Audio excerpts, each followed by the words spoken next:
Alright guys, we're back at it. Today we're going to be looking at Tennessee versus Alabama. Alabama coming out with a big road win inside Neyland Stadium today, 58-21 for their 12th win in a row in this historic series. Just like last week, I'm going to go over a few plays. We're going to talk about them, and yeah, let's jump into it.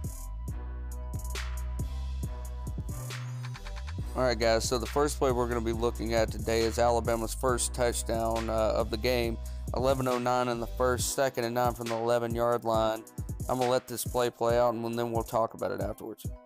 The snap, stands in, looks, everybody's covered, pumps, pulls it down, everybody's covered, looks, finds an opening in the corner, Judy is there, touchdown Alabama! Alright guys, so let's talk about this play. Alabama basically comes out in a 3-wide set. They also have a tight end, Hale Hinches, in on the play, and a running back in Josh Jacobs. Up here at the top of the screen, you're going to see 2 crossers by Ruggs and Judy. Tennessee is in good defense for that. They're basically outnumbered up here on the top by 4 to 2, so there's really nothing to be had when it comes to those 2 crossing routes. Down here on the bottom, what you're going to see is Jalen Waddell basically just run up and sit down, and basically what's going to happen is you're going to have Hale Hinches run above him. Basically what Judy's trying to do is get the attention of this defender right here and keep him locked in on him, where Hale can come in behind Jalen Waddell. But there is also a safety. You can't really see him in the screen right now, but there's a safety back there, and I can only imagine that the safety has probably drifted over, so there's really nothing here for him to throw to. And also right down here you also have Josh Jacobs in the flat, but he's also being covered as well. Essentially the only way this play works is because they're only rushing 4 and our offensive line does a fantastic job. I'm going to roll it up a little bit where you can see. Now I want you to look at this block by Jedrick Wills.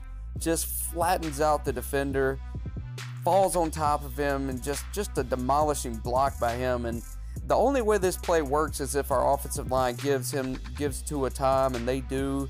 And basically it's just a breakdown for Jerry, and he finds a way to get open. Tua sees him, and it's a great play. Great way to start off the game. Alright guys, so the next play we're going to be looking at is going to be Tennessee's ball, 3rd and 10, 10:50 to go in the first quarter. What you're actually going to see on this play is Xavier McKinney is going to come up with a huge sack. The quarterback's going to fumble the ball, and it's going to be recovered for Alabama. As usual, I'm going to let it play out, and then we'll talk about it. About bringing a blitz in the middle. They back out of it. Garantano hit, trying to throw. The ball is loose. Christian Miller, I think, is on top of it. That was a perfectly executed corner blitz from Alabama, and we're going to look at how that come to be. First and foremost right here, you're looking at the reverse angle. What you're going to see here is Mack Wilson is right here in this A-gap. He's threatening a pressure, but he actually does not come on the play. He's actually going to be taking this running back out of the backfield, but the running back stays in to protect, and so he just kind of spies out there. In order for this corner blitz to be successful, you have to have great play and great execution from your defensive line. Starting right here with this defensive end, or outside linebacker in this case, Anthony Jennings, he has to get really wide on the play. He has to take this tackle as far back as he can in order to open up this lane for Xavier McKinney to run through. Same thing right here with Isaiah Buggs, who's going to be playing head up on this left guard. His job is going to be to take it the opposite way, just to make it even wider where he could shoot in without being touched. There's certain things that happen this play that make this play successful, and there's another one right here which is on the opposite side of the screen. Now what you're going to see here is number 8, this running back. Normally on a corner blitz he could slide over in this area and pick up whoever's coming on this blitz, because it's going to be one-on-one, and you know, normally that's what happens. The running back is just there for help, and that's normally what he would do. He would just slide over and help. But as you're going to see here, this right guard, for whatever reason, I still cannot figure out why he did this. He allowed Quinnen Williams to just go around him and force this running back to pick up a 295-pound beast of a defensive lineman, and that kind of negated any opportunity that they might have had to get over here and block this corner. Everybody did a good job. Xavier did a great job of selling it and blitzing at the right time where Garantano wasn't able to see him. Deontay does a great job of getting over here and picking up his man, and of course it was just a great play. It set Alabama up in great field position to go for another touchdown. All right, the next play we're going to be looking at here is actually going to be Alabama's second touchdown of the day. 3-yard rush for Josh Jacobs. I'm going to let it play through and then we'll talk about it. The motion now settles in. Jacobs up the middle. Touchdown, Alabama. Alright guys, so the reason this play is so successful is the fact that the offensive line does a great job in executing their blocks. I'm going to show you 3 in particular that made this play successful. Number 1, Jonah Williams is actually going to be pulling out as the lead blocker and coming over here to the right side where run right in front of Josh Jacobs. Jedrick Wills right here, he has the responsibility of collapsing the line all the way back to the left, creating a big hole where Jonah could get in there and only have 1 or 2 guys that he's going to have to block. And as you're going to see, I'm going to roll it up a little bit. Great job by both. As you see, Jedrick Wills just completely makes the offensive line disappear. Just a great power block from him. And the third block I really wanted to put in here, and especially this being on a short yardage situation on the goal line, a lot of times when you see these pull-in plays happen from the offensive line, you see that weak side defender fill that void and make a play, especially like I said on these short yardage goal line situations. But watch this block by Irv Smith, allowing the play to continue and allowing the play to get into the end zone. Just a great block for him, not allowing that backside defender to get in there and cause any problems.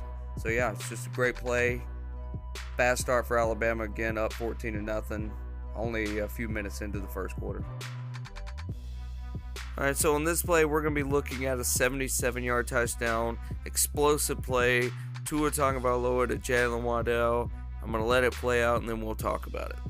Now with Tua Tagovailoa, play fake, Tua loads it, goes deep for Waddle, got it in stride. Waddle down the sideline, you can forget about it. Touchdown, Alabama. Come on, how do you do this? Alright guys, so let's talk about this play right here. An absolute beautiful play by Tua Tagovailoa. Perfect throw. You don't really know what else to say, but what you're going to see here on this play pre-snap is Alabama's going to come out in 3 wide receivers down here on the bottom of the screen. Tennessee comes out in what looks like it's actually going to be a 2-deep safety look.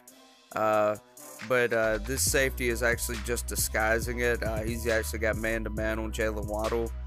So this safety right here is responsible for the deep part of the field.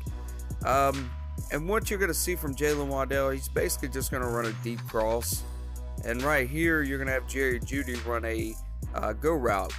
So essentially, they're putting all the pressure on this one safety right here. I'm going to play it out just a little bit.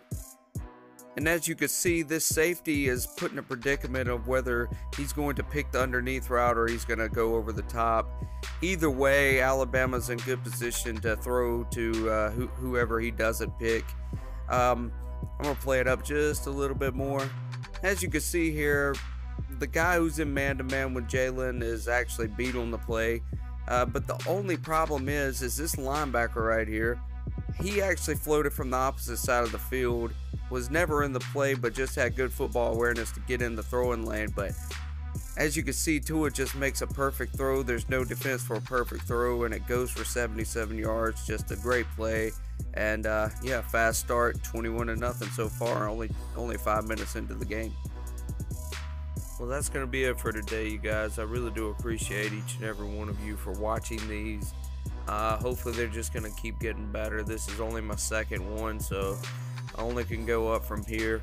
I'm going to be doing another film review later in the week. I'm going to be doing a film review of the Saints and Ravens game, and I'm going to try to do an Ohio State-Purdue film review if time permits me to do so. So that's something you could look forward to. And if there's something else, as always, you can always get up with me on my social media, YouTube in the comments section, any of those, and I'll try to get back to you. And I'm always open to doing more film reviews on different things if I have the time to do so. So again, thank you so much. I really do appreciate it, and roll Tide.